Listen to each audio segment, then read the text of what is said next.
Hi, so I am here for my 24-week update, and it's going to be kind of a quick one because we're having a busy weekend. So I am 24 weeks and 1 day today, and today did not start off great. We were supposed to have a tour of the hospital that I want to deliver at, which is a brand new section added on to our children's hospital, and it's supposed to be this great place to deliver your baby. They're really accepting of natural births, and I've been really excited for it.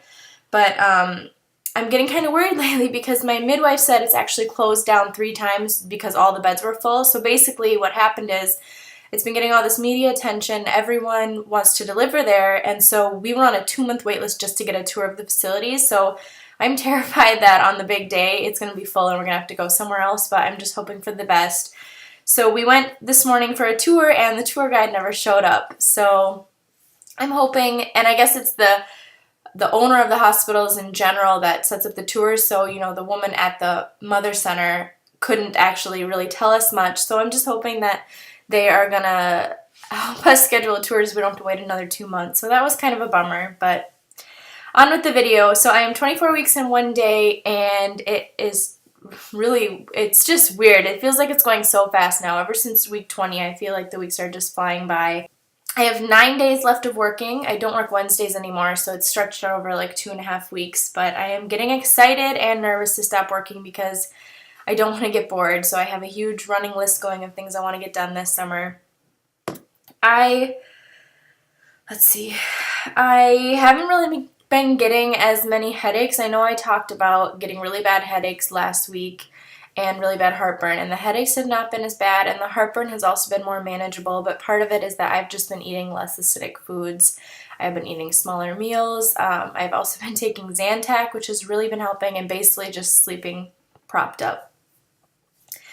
This week I have definitely had a couple cups of coffee on a few different days. I have just felt like I need something to keep me going, and I know that caffeine is not great, so I'm doing my best not to drink too much of it, but my midwife even said, I don't care if you have 1 cup of coffee a day. What I'm concerned about is that you're really, taking care of your body in other ways, blah, blah, blah. So I have had a couple days where I just really needed the caffeine, so I had a cup of coffee, but I didn't put sugar in it.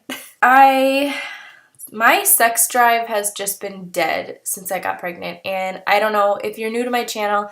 I was 8 weeks pregnant when I got married in December, and since I've gotten married, we've only done the deed twice, which was my birthday and Valentine's Day, because I have just had no sex drive, and it's not even I just cannot get going. So I always thought that sex was supposed to be so much better when you're pregnant, but for me, I have just no sex drive.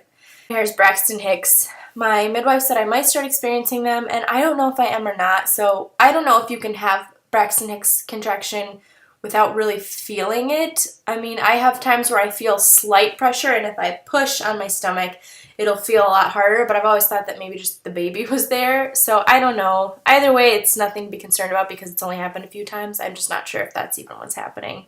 Okay, so as far as baby buys go for the week, they are basically all mommy buys, and this is kind of gonna show you how much of a nerd I really am, but I love reading and I love knowing things. So I went to Barnes & Noble wanting to look for more labor, birth, and baby books, and basically what I do is I go to Barnes & Noble, I case out the books I want, and then I go home on the Amazon Marketplace and buy them because you can get them used but basically brand new for huge fraction of the price. Some of the books I got were like between 1 and 5 cents, and yes, you have to pay $2.99 shipping for each item, but you're still paying under $4 for each book. So even though you're paying shipping and handling for every single book you order, and I got 13, it is a lot cheaper than going into Barnes & Noble and buying them. So I'm just going to quick go through the books I got, and if you guys would be interested in reviews of them later, what I thought, let me know, but I'm thinking about doing that too. So the first one I got is Husband Coach Childbirth,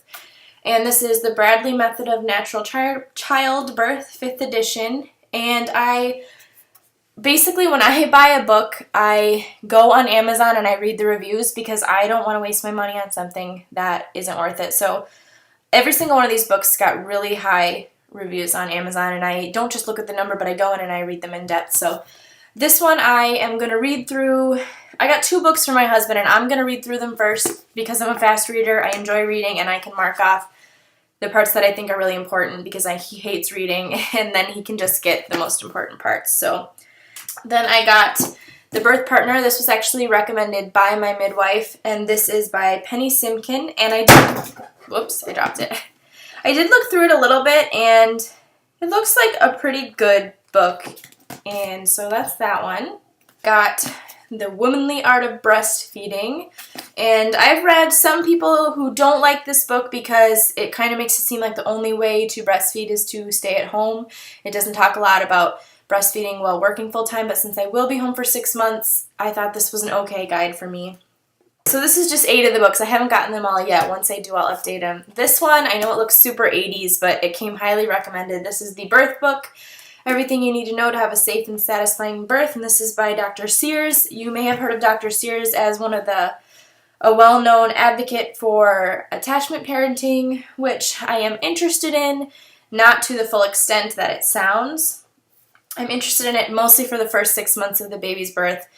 My quick opinion on it is just that parenting has gotten so cold, and when you have a 3-month-old baby and the parents are saying, no, don't answer her cries, she's just manipulating you to get your attention, I just kind of feel like at 3 months old, they do not have developed of enough brain. They do not know how to manipulate you for attention. Yes, they know that if they cry, you're going to come help them, hopefully, but that's because that's the only way they can tell you they need something. And if they just ate and their diaper's changed and they're crying, then maybe they just need some attention. You know, I don't think that's that bad. So I do want to learn more about it for at least those first 6 months, because I just feel that a newborn cannot be spoiled with attention because they just can't. So anyways, this book is supposed to be a good book that actually talks about different way, like the medical aspect and not just the totally crunchy, fluffy, spiritual aspect of natural birth. I got Natural Birth the Bradley Way, which was recommended to me, and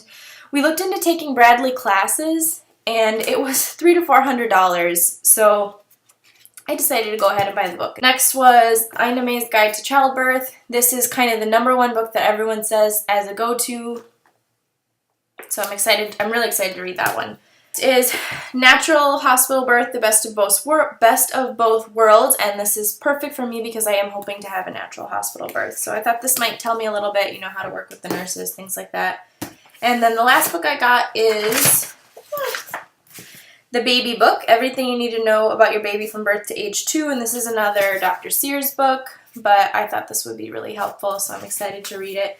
And so all of these books, so this is 1, 2, 3, 4, 5, 6, 7, 8 of the books I got 13 total, but I did the math for these 8 books, I paid $61, and if I had bought them new, it would have been several hundred. So I really encourage anyone who likes reading and can't find, and a lot of these books I couldn't find at the library. That's another reason I bought them. I do go to the library, but for some reason the natural birth books are just not there, and if they are, it's an old edition. And as far as birth material, I want things that are up to date. So I encourage you to check out the Amazon Marketplace and see what you can find there. But I'll do a review on those books after I read them.